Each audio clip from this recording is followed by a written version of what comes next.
Jose decides to grace us with his presence today. Yo, can you hear me? Yeah, did you hear me? I'm like, oh, look who decides to grace us with his presence today, bro.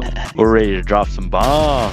That's what we always do, bro. How you doing today? You doing all right? Good. Yeah. Just got done with the jog. Hey, jogging's for old people, just so you know, bro. I don't think that's true, man. I think I think that's an idea that you develop loyalty to. Is that what it is? All right, bro. We got to get you in the gym, bro. Like, I think in your brain, that's an idea you develop loyalty to. That's cool. Next thing you do, you're going to tell me you're like swimming in the afternoon. You know what I'm saying? We're here to have a price reduction conversation. Extend the conversation about price adjustments and the overall pricing conversation. Is that correct? Correct. So I think where we left off the last time was just, okay, you asked for the price reduction. Now you're ready like a batter. And then they're going to start objecting. And they're going to start saying, well, like, can't we reduce the price by like $10,000? Yeah. Or they're going to say something like, well, it's too soon. You know, like it's only been on the market for 30 days.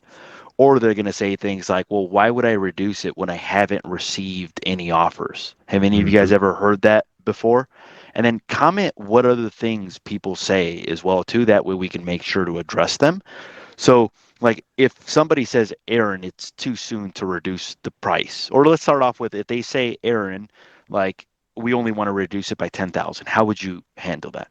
Yeah, I would say, okay, I mean, that's certainly an option.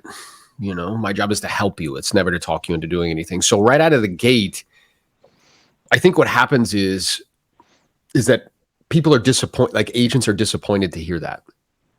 And it's very difficult for them to hide. Like it creeps out in their tonality, it creeps out in their kind of language or what they're saying, right? So by just immediately not making that wrong, it's like, yeah, I mean, we can certainly do that. You know, you're the boss here. My job is to help you. It's never to talk you into doing anything. Can I share with you what would concern me for you and your family if we chose that approach? Can I share with you what would concern me for you and your family and ultimately how much you end up netting if we chose that approach? And then be quiet. And the key there, you know, it's all about the setup. We were, me and Jose do this live role-playing thing once a week. And this week we were talking about like bridges and kind of softeners and setting up what you're about to share, right? And that's precisely what's going on here. You know, instead of making them wrong right out of the gate, we're like, yeah, I mean, we can certainly do that. You know, that is an option because you're the boss. My job's to help you. It's never talking to do anything. And then can I share with you what would concern me for you and your family and ultimately how much you end up netting if we chose that approach? The key there is that nobody cares what concerns you. So if I just was like, hey, Jose, can I share with you what concerns me? Jose's like, yeah, I don't care. Instead, if I say, Jose, can I share with you what would concern me for you, Mariela, and your family, and ultimately how much netting you end up netting if you chose that strategy or approach? Now he's going to pay attention, right? Because it has to do with him. And let's say Jose's like, yeah, what is it? It's like, well, you know, my experience is that if we were only missing by such a small amount, because when I think about it, you know, we're at like $1,010,000. That'd be like 1%. And truthfully, Jose, if we were only missing by 1%, do you think we would be having this conversation, or do you think we'd have offers on the table right now? We'd probably have offers. Yeah, and I'm in agreement with you. So my professional experience is that it's actually ends up serving you and your family best and will help you net the most to make the adjustment that the marketplace is showing us is required versus coming down in a stair-step manner. Can I explain to you what I mean? Sure. Well, let's say we make a small adjustment, and I'm in agreement with you that the marketplace is showing us is that we'll probably get a similar result, right? Which is some showings, no offers. Then we revisit this conversation, we make another small adjustment. And let's say in 90, 100 days from now, we're still here and the home's not sold. Now, let me ask you a question. One of the first things that buyers ask me when they come inside of a property, and all of these platforms, they prominently display it, is something called days on market. Do you know what that means? Yeah, how long a property has been on the market. That's right. And my question is, Jose, is as time progresses and a property's been on the market longer, what do you think happens to the perceived value in the minds of the buyer? Does it stay the same or does it go down? Well, I know. I just don't like. I don't. Here's my concern, Aaron. My concern is that, let's say that I follow your advice and I reduce it by $50,000, then people are always going to come in lower than whatever I lower it to. So if I submit it from 800 to 750, then people are going to start coming in at 700. So like, it just it would make more sense for me to keep it at the same price, basically. Yeah, I That way, understand. like if they come in lower, then I've got some wiggle room. I see where you're coming from. And my experience is that I'd much rather put you in a situation, Jose, where we can get offers and you flat out say no to them. Or I can negotiate on your behalf and try to pull them up to where we want them to be versus being in a situation where we're not getting any offers at all. Does that make sense? It does, yeah. Yeah. And tell me this, if let's say we make the adjustment of 50 and it's just like a screaming value, right? We end up getting like multiple showings and perhaps maybe more than one offer on the table. What could potentially happen? Well, at that point, like I don't know, like maybe we get more than one person interested, Yeah. And when that happens, who wins in that negotiation? The seller or the Well, buyer? well, obviously I would win, but like, don't most people always come in below the asking price? Yeah. My experience is that that's not always the case. So in other words, like let's say you and Mariela were shopping for a property, you found one and you ask your agent how many days it's been on the market and they're like 110, but Mariela's like, hey, we have to get this home. Like I really want it. What would be the probability that you would make a full price offer on that property if it had been on the market for 100 days and it hadn't sold yet? Well, I'm probably going to want to negotiate with them at that point. 100%. Now let's say there was a property that was on the market for, let's say, 3 weeks. And Mariela steps inside and she's like, Jose, this is the one. And you're like, okay. And then you talk to the agent and the agent's like, yeah, the listing agent told me that there's 3 other buyers interested and 2 other offers on the table as of right now. Now, let me ask you this. What would be the probability that if this was the one and Mariela really wanted it, that you would make a full price offer or perhaps even stronger just to make sure that you got it for your family? Well, if Mariela really wanted it, then yeah, of course. But yeah, I mean, as long as like you don't think that people are going to come in with lowball offers, I think I would be okay with that. But here's the part that's confusing to me, Aaron. Yep. The part that's confusing to me is I don't think we've had any serious buyers. What I mean by that is that like if somebody really wanted to, like if I walk into a home and I like a property and they're listed at 800, and if I think it's worth 720, I'm going to offer the 720. Like, so I don't think that anybody has even liked the property enough to make us an offer. Like, so like, wouldn't it be best to just wait for somebody to make us an offer? Because that would mean that they're serious buyers, because none of the people are serious because they haven't even made an offer on the property. Yeah, it's interesting.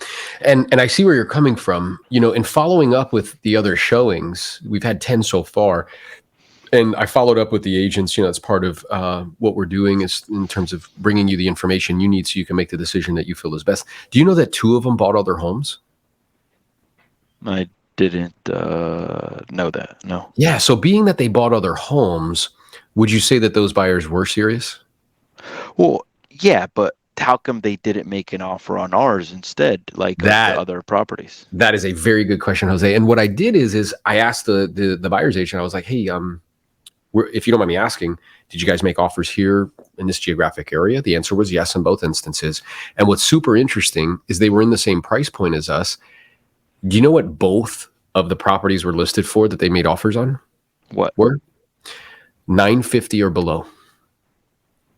So I know that it can seem a little kind of confusing where you're like, hey, if you really want it, just like make me an offer. Yeah. What I find is that an adjustment of, let's say, 50 is the difference between getting showings and no offers, or very few showings, if any at all, or no offers on the table. So we have a choice to make, and the choice is yours, Jose. And whatever you decide, I'll support you 100%. The first option is that we leave the price the same. And in doing so, and I mean this lovingly and not in a negative way, it's just an accurate assessment of reality, we're probably going to get the same result, which is showings, no offers, or very few showings, if any at all. And we'll have to revisit this conversation. The second option that we have at our disposal, we make an adjustment that the marketplace is showing us is required, and we can stick firm and say, hey, I'd much rather put you in a situation where we can bring you offers that you say no to, or we can negotiate and try to bring them up, versus being in a situation where we're not getting any. And either one of those are okay. So based on what you're looking to accomplish and why, the time frame you'd like to make it happen in, what do you think we should do? Oh man. All right, so I'm going to reduce it, but I'm not going a penny below that number. I get it. And, I want to be clear. My job is to bring you offers. It's never to talk you into taking them, Jose. So we'll bring, something to the table. That's the goal and objective. And, my job is to protect the value of your property and get you as much as you possibly can. I'm on your team in that way.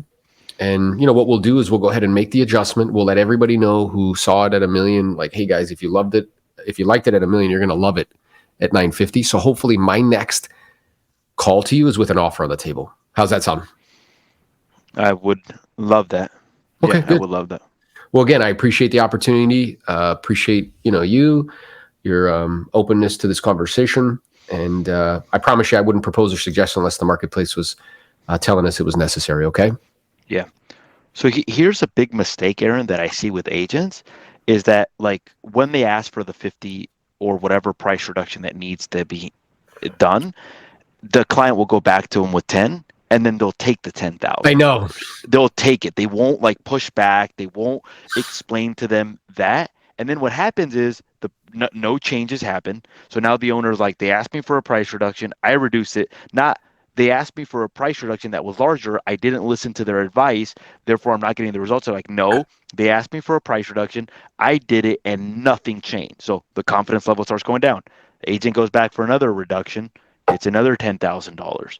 Goes back for a third one. By that time, instead, you get the price reduction that needs to happen and you get it sold. Like that example of that property that I had listed at $999, one showing, maybe two showings in a month.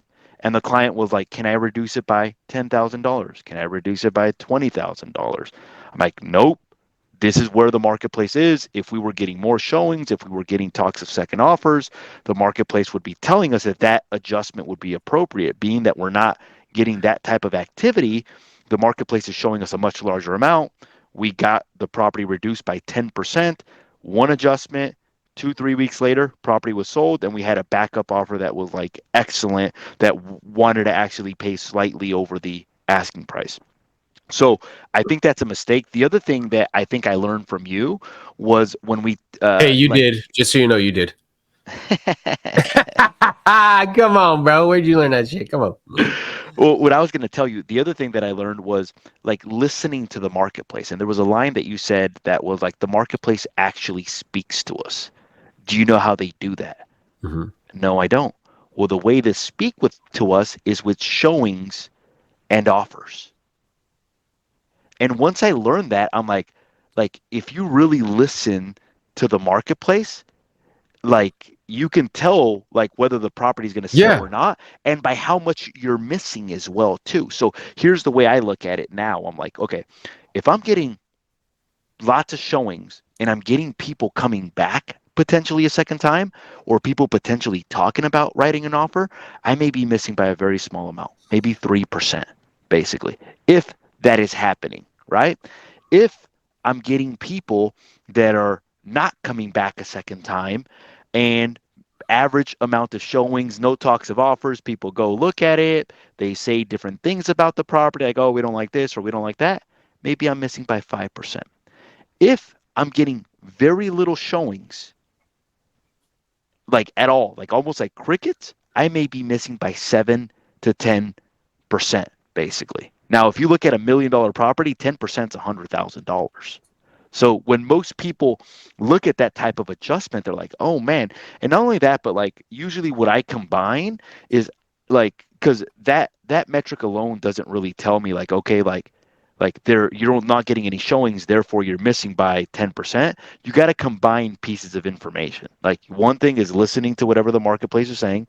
The other thing is like you can go back and like look at recent sales and other things, and then with a combination of data, make the appropriate adjustment. And sometimes people will be like, well, especially when the marketplace is decreasing, people will be like, oh, well, the last comps are like $100,000 more or $50,000 more.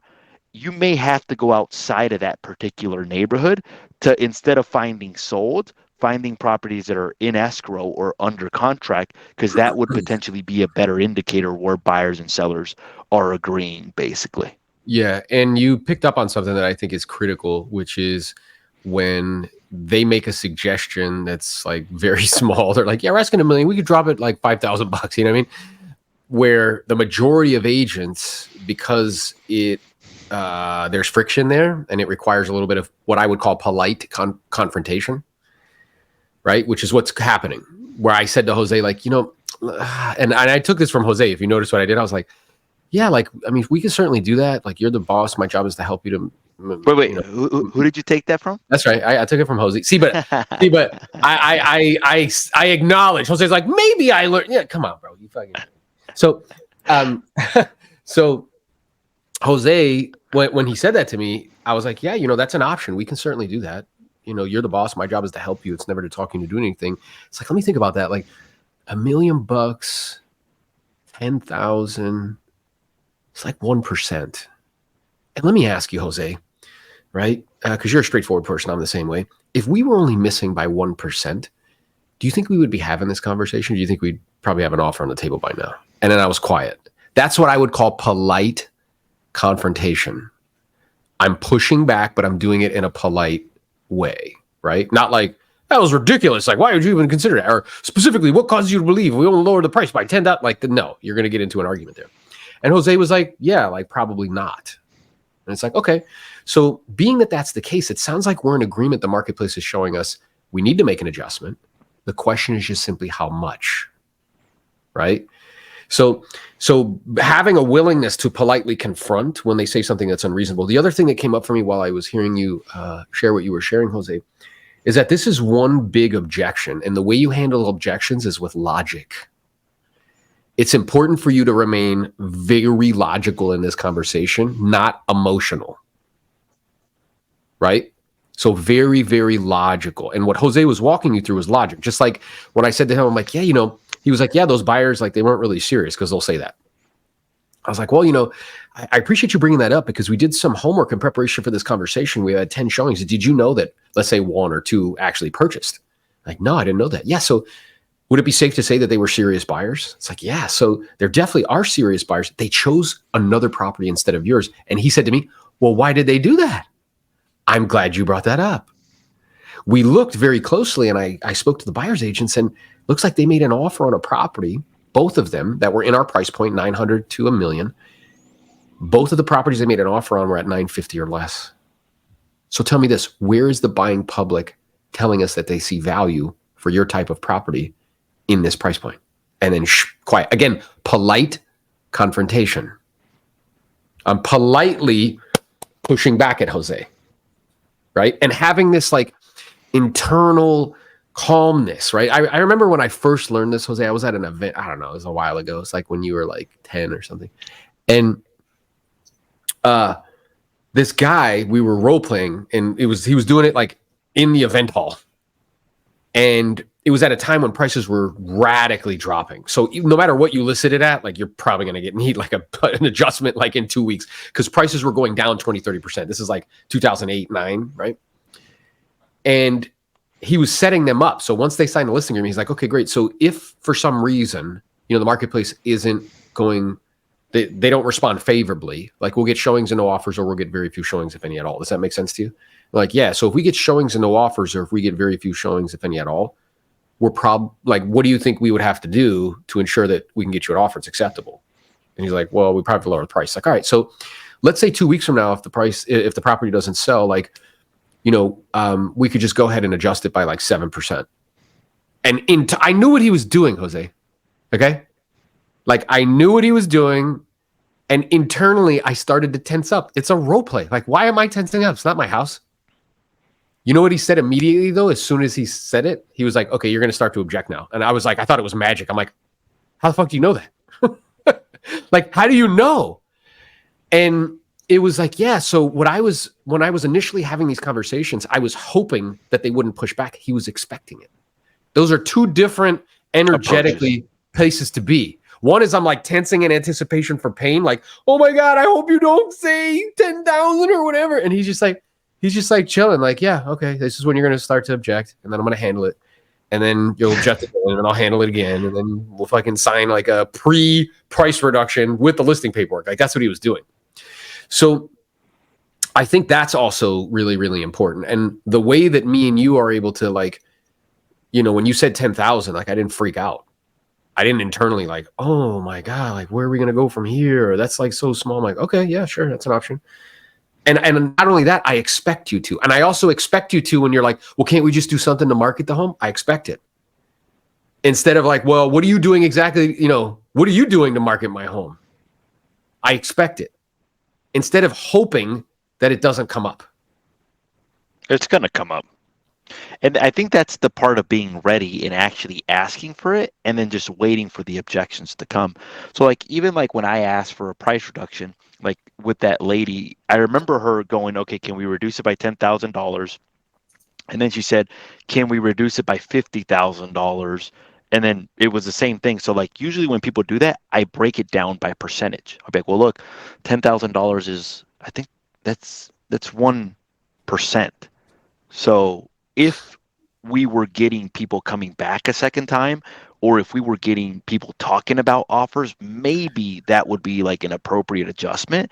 Being that we're not getting that, then that means that we're not getting that. Not only are we not getting that, but we're getting about one showing every month. The marketplace is showing us that we're missing by a larger amount, like right around 10%. That would take us from X to $899. Do I have your permission to go ahead and put that in? And then that's what she's like, well, can we reduce it by 50,000? I'm like, 50,000, that's like 5%. Well, in order for that to happen, we would need to be having more amount of showings. Like if we were only missing by 5%, we should be averaging about 3 to 5 showings a week. Yeah. And people potentially talking about writing an offer. At this point, we don't have any of that. Once again, in order for us to get the property sold, we need to be at a minimum of 10%. That would take us from X to X. And I remember her saying, well, can we do 920? Exactly. And I almost felt like you almost gave in. You're like, I almost felt like giving in at that time. And I was just like, well, look, like, here's what I'm also noticing. What I'm also noticing is that most of the properties that are selling in this neighborhood are in this price point. They're lower than 900,000. So what I also think is happening is that in conjunction with the percentage, what I also think is happening is that in this neighborhood, there's almost like a limit, an affordability limit that buyers are reaching, and that limit is 900,000, which right. which takes me to like a second way, like let's say that I have a property and I'm like, man, like the percentages situation really isn't going to work. I can approach the call in a different manner. So I may call Aaron and be like, hey, Aaron, Jose Morales here. Wanted to give you a quick update on your property. Do you have a quick moment? So in preparation for our call, I did a little bit of research on the property and I wanted to share that research with you.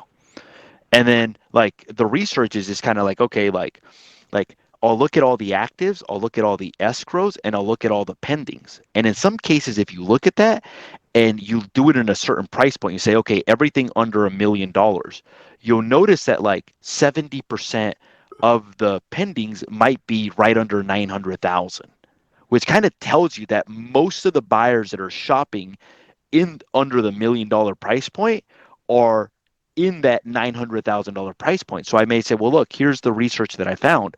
The research that I found is that right now there's 15 properties under $1 million listed currently for sale. Now, there's 15 escrows as well, too, which is very good. Now, the only thing that I found interesting is that from those 15 escrows that are in escrow under $1 million, 13 of them are under the price point of $900,000, which means that most of the buyers that are shopping in Camarillo are looking in under the $900,000 Yeah, range. and then the only thing that I would adjust there, everything you did there was perfect. That last one, I would just have it be a question. So I'd be like, well, what do you think that means that buyers in Camarillo are looking for price point wise for homes that are similar to yours? And then quiet or something of like something around in that nature. Yeah, something in that nature. Because I want them to tell me, because if I say it, they'll argue with me. And I think that's probably where I would need to make some adjustments.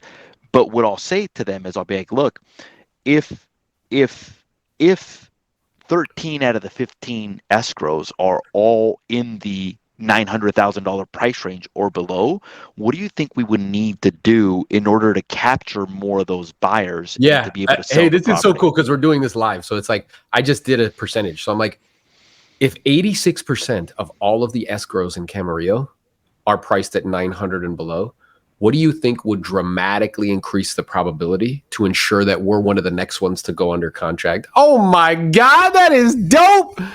I just made that shit up. So, And that's a different way of asking for the price reduction, basically. Exactly, it's a different so you way, can do a little bit of, but it still accomplishes the same goal. Yep. Yeah. So the important thing here too, I think that was coming up for me is I remember kind of me sharing with you those percentages. Yeah. And the percentages make it easier to have the conversation because I think people get so stressed out about like how below are we and blah, blah, blah, blah, blah, and this and that. And it's more like, again, probabilities. I want like 80, 90% probability that this is, we're in striking distance, right? So if you're getting like no showings at all, yeah, 10% or more. If you're getting, like 2 showings a week, you're probably like 7%. If you're getting like 3, 4, 5 showings a week and no offers, you're probably like 5%. If you're getting, 10 showings a week, still no offers, it might be like 3, right? So having those percentages in your mind can help you to have conversations with people because otherwise you get lost in like the kind of weeds, lost in the details. Well, not only that, but like, let's say you have $100,000 listing and they want to reduce it $10,000. That's 10%, guys. Yeah. If you have $1 million listing and they want to reduce it by $10,000, it's 1%. So I think the percentages help you grasp, like, okay, what are we really asking for? Because some people may even $1 million seller might be like, well, $10,000 is a lot of money, and it is a lot of money. At the same time, if you break it down on a percentage basis, it's really not that much relative to the price of the home. So I think breaking it down by percentages helps you be able to be like, okay, like a 3% like adjustment, and it makes sense to them because like if they're like $10,000 is a lot of money, and when you say, well, $10,000, $1 million, that's like 1%. It's like kind of like it's only 1%, like it really is. And it's a very skillful way of like throwing in their face that it's not that much money. You know what I'm saying? Like, instead of saying, well, like yeah. instead of saying something like that's confrontational, like for your price point, $10,000 is not a lot of money. It's like, oh, well, that's 1%. If we were getting X amount of this, or if we were getting that, that would be appropriate. Being that we're not, and we're only getting this, the marketplace is showing us that we're missing by X. That would take us from X to Y. Would I have your permission to go ahead and put that in? The other way, and I want everybody to understand when he says, hold that, like the other thing is when he says, do I have permission to put that in? What he's doing is closing. Yeah. And now he's quiet. And what's either going to come back is yes or an objection. But now he's waiting. He's still in that like kind of calm, clear state. Like, okay, well, what are you going to throw next? Are you going to tell me you want to market the home more? Are you going to tell me that like, I'm not doing my job? Are you going to tell me that, your sister's uncle's cousin says that rates are going to come down in the next 2 months? You know what I'm saying? Well, I think it's going to get better. You'll hear people say that. And what I'm aware of is what they're doing is they're trying to, it's this thing called motivated reasoning, where if I want something to be true, I will ignore all evidence to the contrary, and I'll seek out evidence to support my belief. It's a psychological thing, right? So when they're like, oh, like, what do you think is going to happen? Like, don't you think it's going to get better? We're coming into the spring market. And I'm like, yeah, I see where you're coming from. And trust me, I'm equally as enthusiastic. I go to bed every night hoping and wishing and praying that rates go back down to 4 or 5%. It makes my job a lot easier and these conversations a lot more fun. At the same time, what I'm aware of is mortgage rates are currently, with really good credit, between like 6.57%. Did you know that? Yeah, I did. Did you know that sales volume for residential resale in the United States went from 6 million in 2022 to 4 million in 2023? Mm-mm. Yeah. And what do you think the primary reason that happened was? Probably interest rates. 100%. Because they went from 3% to 7%. That's more than 100% increase. So I don't know if you know this, like in this price point, somebody who was qualified for $1 million a year and a half ago, do you know what they're qualified for today? No, I don't. 650. Yeah, but there's all kinds of cash buyers and people coming in with like cash from China and like just different things. Like we want to sell it to somebody that can really afford the type of property we have.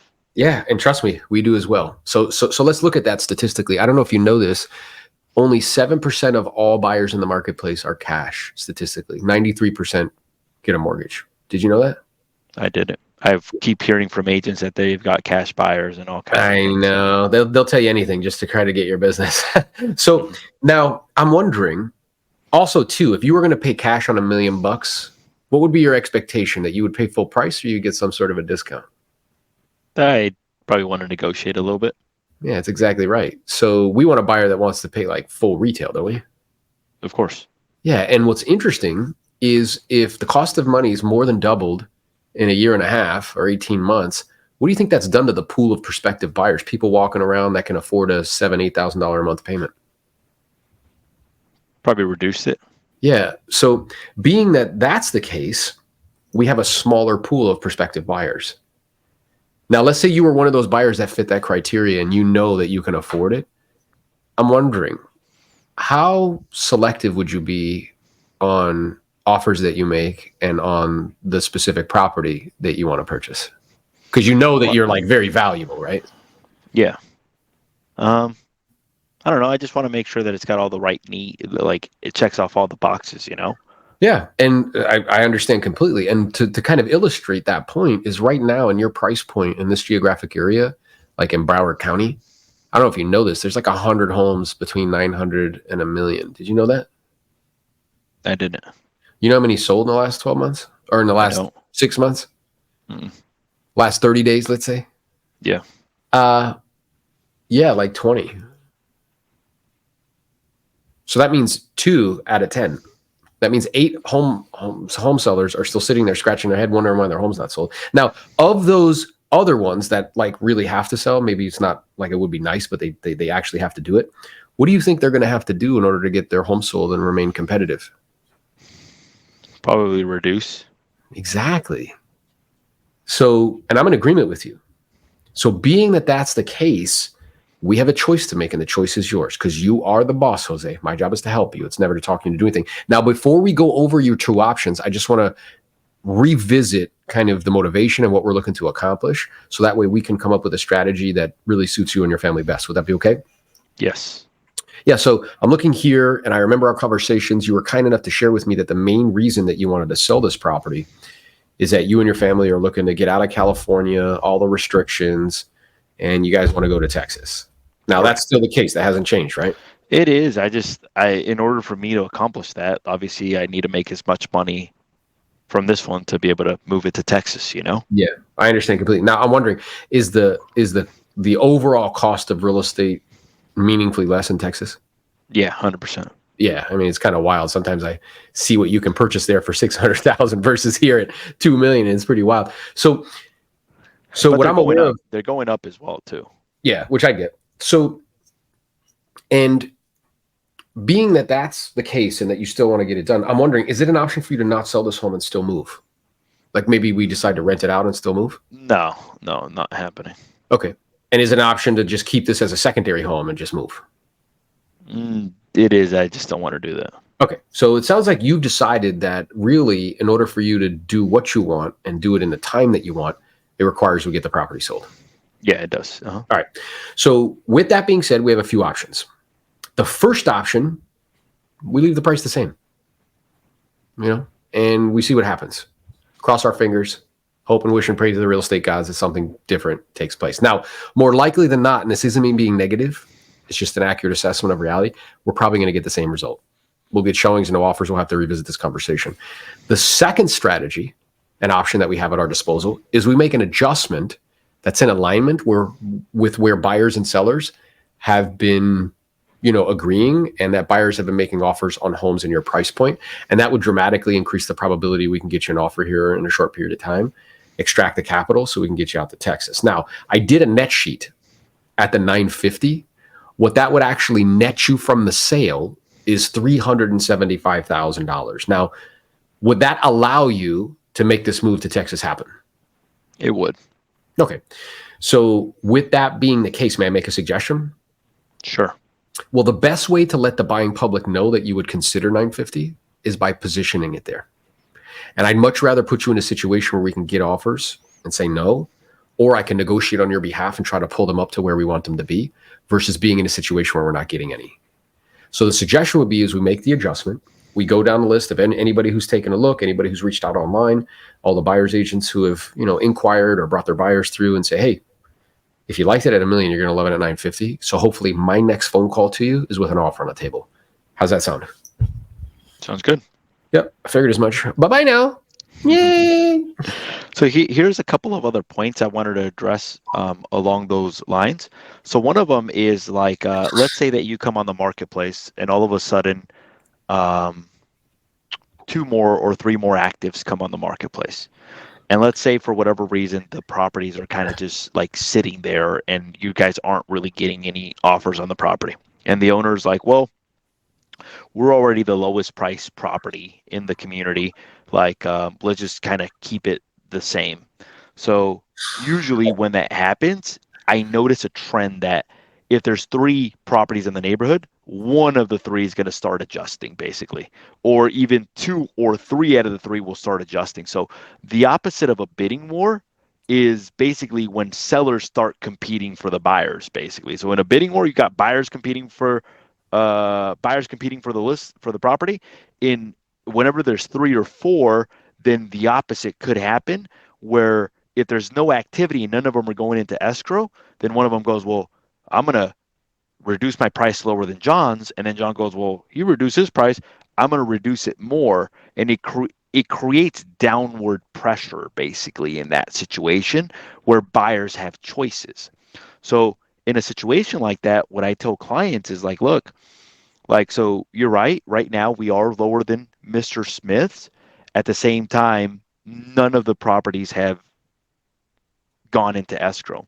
So I did speak with the listing agent for Mr. Smith, and the listing agents actually consider making an adjustment of about $20,000 basically on the property.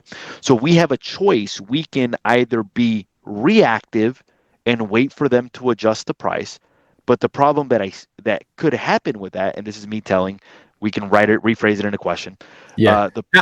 He's a good student. You see that? He caught it. He caught it himself. I didn't have to say anything. Let's go. The challenge that I see with that is that, let's say John reduces, then the other neighbor might say, well, John reduced by 20, I'm going to reduce by 30. And then it creates this downward pressure. So we can be reactive and wait for the neighbors to kind of reduce, or we can actually be proactive and get ahead of them. Now, the benefit of being proactive is that instead of waiting for them to make the adjustment, we're basically getting ahead of them. So instead of reacting to whatever they're doing, we're able to capitalize. And the next buyer that comes in the neighborhood, we're able to potentially get that buyer versus some of the other neighbors, basically. Yeah, and that's beautiful. How would you rephrase it? Here's the only way I would do it. So let's say you're like, I thought what you did was awesome.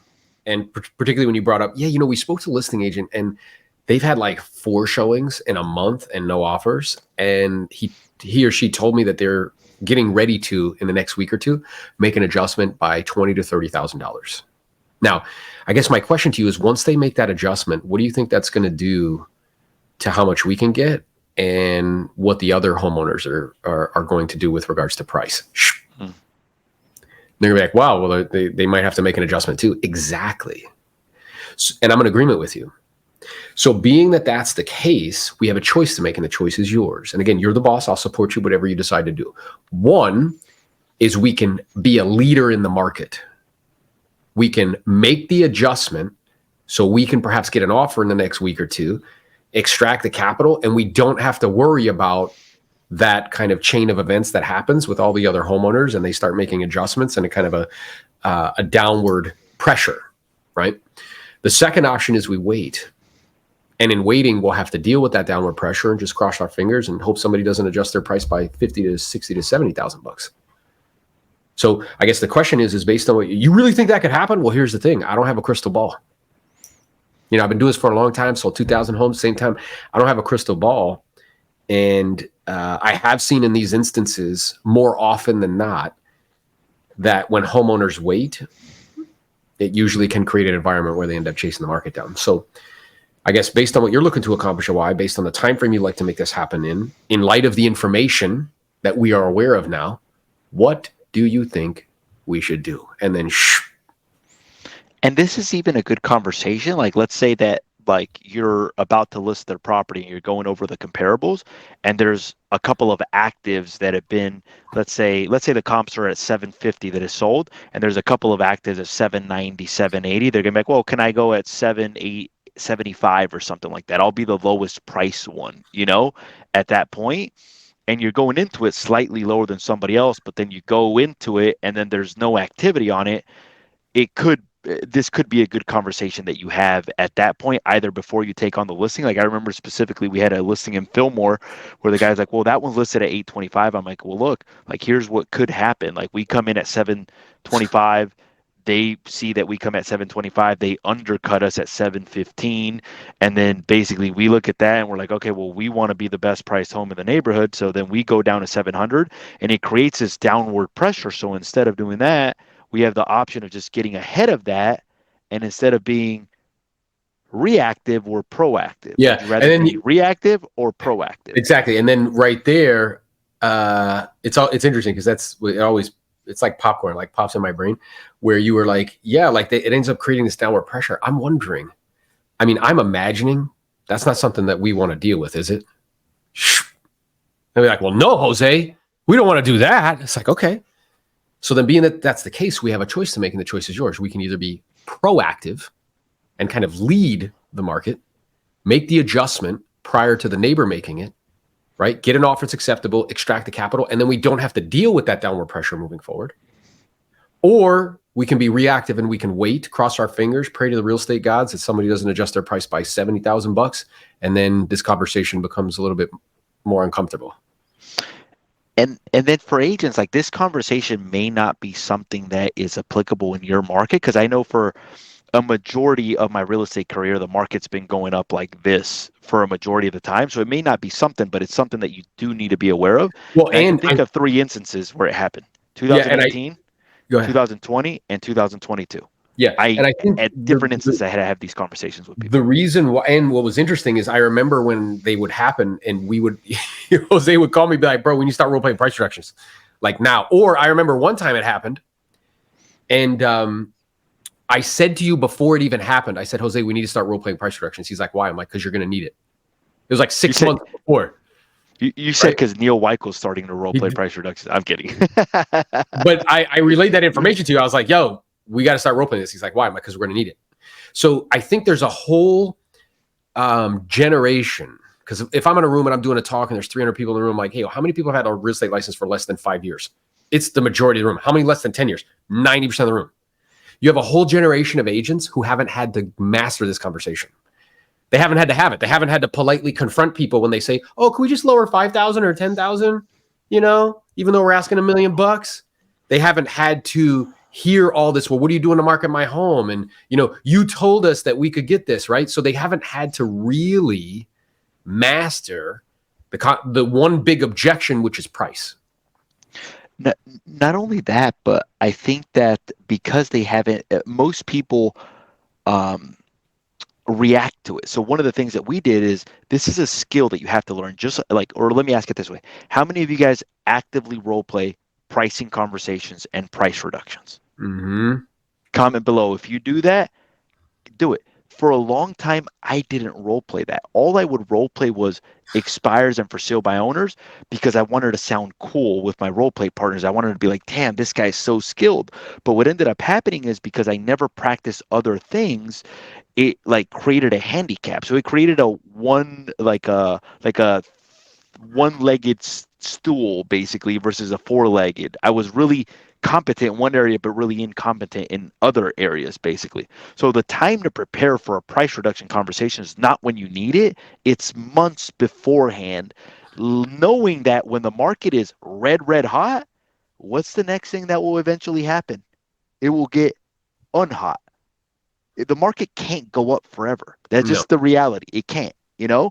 So at some point, and I noticed those challenges 2018, 2020, 2022, where I needed to have these sorts of conversations with people like very frequently during those times. Because Yeah. there were certain events that happened for very short, like 6 months, where this was all I had to do. And I remember talking to other agents and other agents freaking out, being Yeah. hey, And and like because what I tell people is like I stay ready so I don't have to get ready.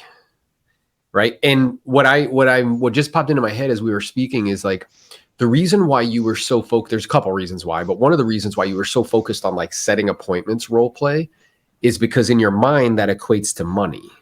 But I want everybody who's watching this or who will watch it after it's done being live is that the pricing conversation from is a pricing, money conversation. it's like the money conversation. So like, in other words, being able to help somebody to self-discover that their expectations on price are not in alignment with current market conditions and you position the property competitively right out of the gate will cause you to sell properties faster. You're like, you'll get a reputation for doing so. And the homeowner's happy, you're happy, right? Because you're getting high turnover. Being able to help somebody to politely confront someone and have a conversation to help them also self-discover that wherever they got started off at isn't in alignment with current market conditions based on showings and lack of offers or very few showings, if any at all. Those two, they're cousins of each other, those conversations. It's one big objection. They are incredibly valuable in your ability to make lots of money selling real estate, like period. Because the truth is like, we all use the same photographers, bro. We all fucking have the same videos. Like we all do virtually the same shit. And the real thing is convincing somebody that you're better to put it in MLS than somebody else. I mean, it's really what it is. And we can be intentional about adding additional value and all that other stuff. Like, yes, I'm all for that. But at its core, that's really what's going on. And your ability to actually move inventory is your ability to help people self-discover price and to politely confront them when it's not in alignment with market conditions based on showings and lack of offers. That's it. If you want to be a dominant listing agent, you must master that skill. That skill of presenting price. Not only that, but like let's say a property expires. I've been on listing presentations with expired listings where we have to reduce the price 50 or 100,000 to get it sold. Yeah. And the seller says, I wish my agent would have gone over the information that you went over with me. Had they done that, I would have priced it where you're telling me from the beginning versus going 6 months and not selling it, basically. So what that is telling me is that the way you present price is a skill. And if you master that skill, it's a skill that's required to become a dominant listing. Yeah. And when you said that, I just became aware what allowed me to master that conversation was there was a point in my career where I did 100 deals and 75 were expired listings. The reason they don't sell is price, like every single time, right? And then what was also true is during 2008, 9, and like the marketplace was coming down, so I had to have those. Bro, I remember, how people set goals where they're like, "Hey, I want to take, I want to go on 10 listing appointments. I want to take, 7 listings this month, 8 listings this month. I want to have X amount of escrows." Included in that was how many price reductions I wanted to get. I was having to get 10 adjustments per month, carrying inventory of 15 to 20 minimum. to sell minimum. Like it was minimum 10 a month. So the combination of expireds, which is one big price conversation, that's why they didn't sell, and then having to get adjustments 10 a month for 2 years causes you to get very comfortable with that conversation and recognizing that it's repetitive in nature. Like they're going to give you the same thing. Like, what are you going to do to market? What are you doing to market my home? Can't we do something more? Can we do open houses? Can we put it in the Wall Street Journal? Right. Somebody tells me that it's going to get better, or I'm going to wait until the election, or I'm going to wait until it's a reoccurring conversation. Yeah, I just and have it's to learn. it's the same conversation over and over. So Exactly. here's an additional question that, like, if somebody wants to go with like overpricing it, or they basically want to be reactive and waiting for the neighbors to drop the price, here's a question you could ask, and you could be like, "Well, Aaron, let me ask you this: like, how much of a risk taker are you?" Mm-hmm. And then like, And I'll be "Well, like, "Whoa, what do you mean?" Yeah, I'm not really well, like if we did this, then these are the risks associated with that. If we did this, this would put us in a better position to be able to sell the property, Yeah. or if we did this, then this could happen potentially. Yeah. And like, you're like, well, tell me this, like, how much of a risk taker are you? And you're like, well, what do you mean? It's like, well, you were kind enough to share with me that in terms of this move, one of the things that are really important to you is time. You mentioned that you want to be moved in like 3 months, 4 months tops. And what that would mean is that we would have to be under contract in the next 30, tops 45 days, because it takes another 30 to 45 days to close. Have you thought about that? And they're like, well, I mean, I guess so, yeah. So it's like, all right, well, let me ask you this. What would happen on the outside chance if we were still sitting here 100 days from now, 4 months from now, and it wasn't sold? What would that mean for you and your family? Well, it's not good. Okay. And exactly how wouldn't it be good? Because I don't want general answers. I want very specific, particularly when we're getting at the pain. If there's pain, like I want to poke my finger in it and like just smash into it, right? I'm like, well, I'd have to move without, Mariela and the kids, and like that's not optimal. I'd have to move twice. It's like a whole thing. I'd have to put it into storage and blah, blah, blah, blah, blah. It's like, okay. So it sounds like that's really something we want to avoid, correct? Yeah. So with that being the case, we have a couple options, and whatever you decide, I'll support you. Okay. The first option is we wait to make the adjustment and we gamble. We take the risk, we cross our fingers, hope and wish and pray to the real estate gods that we get an offer that's acceptable in the next 30 to 45 days, even though we've been on the market for 3 weeks at this price and we haven't received an offer that's acceptable. And in doing so, we can jeopardize the timing of your move. The second option is we just simply make an adjustment. Notice I said simply, because everything after simply is simple. Or we could just simply and it sounds like, yeah, it's not a big deal. Or we could just simply adjust the price.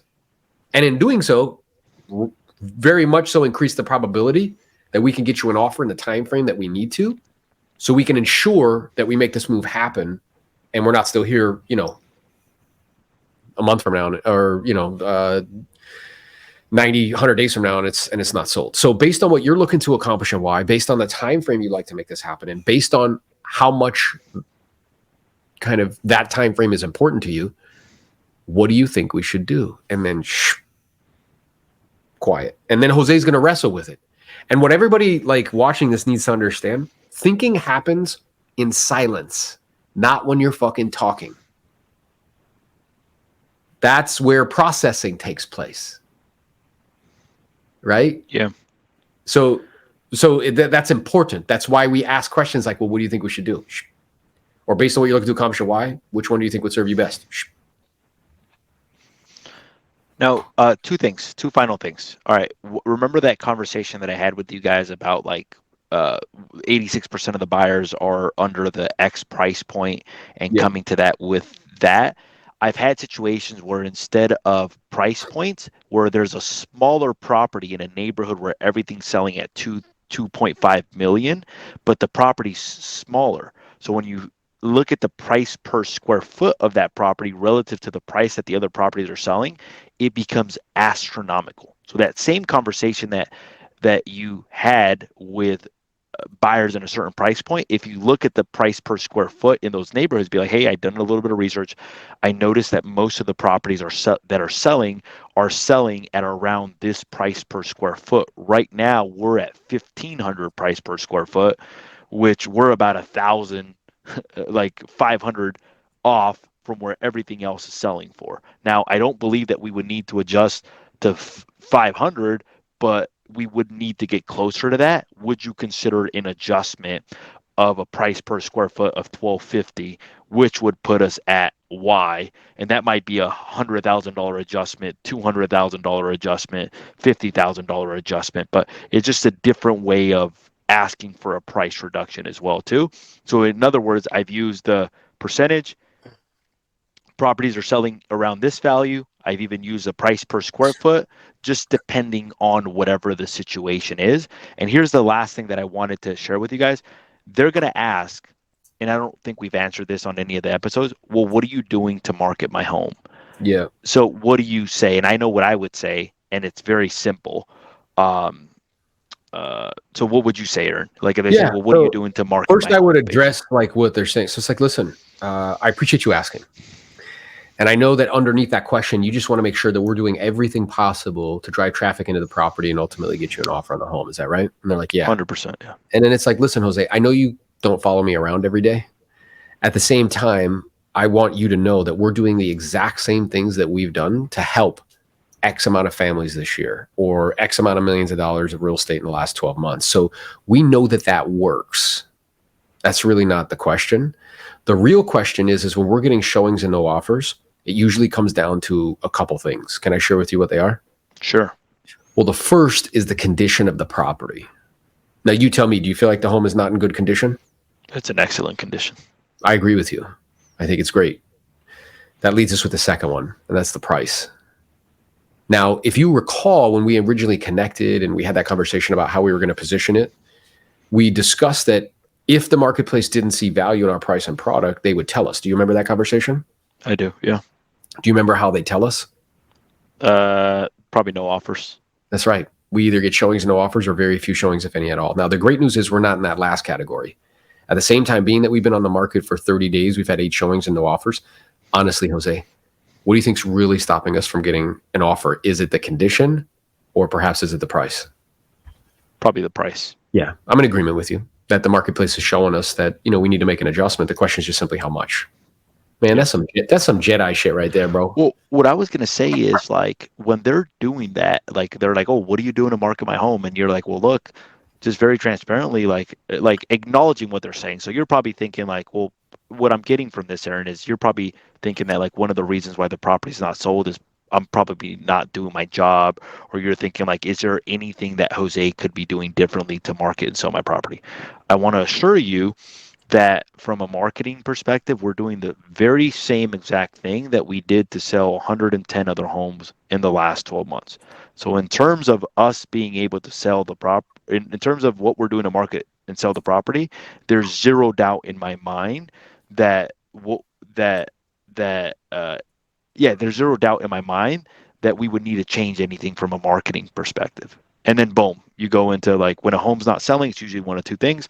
But I think that's like just giving them assurance, like one, acknowledging, and then they're probably thinking that you're not doing something, acknowledging that. And the reality is that it really comes down to the price. Like that's really what it comes down to. Like you adjust the price, property sells automatically, but they're always going to say things like that, Yeah, 100%. And you should expect it. Everybody should also know that is Jose's underwear that is up in the that picture behind. So listen, guys, Elite Builders Coast to Coast, we come to you with the good shit, not the bullshit, giving you the tactical information that you need so you can actually sell real estate in high volume. Most people teach mindset because they can't teach tactics. We're giving you tactics. If you like this episode, be sure to check out the next one.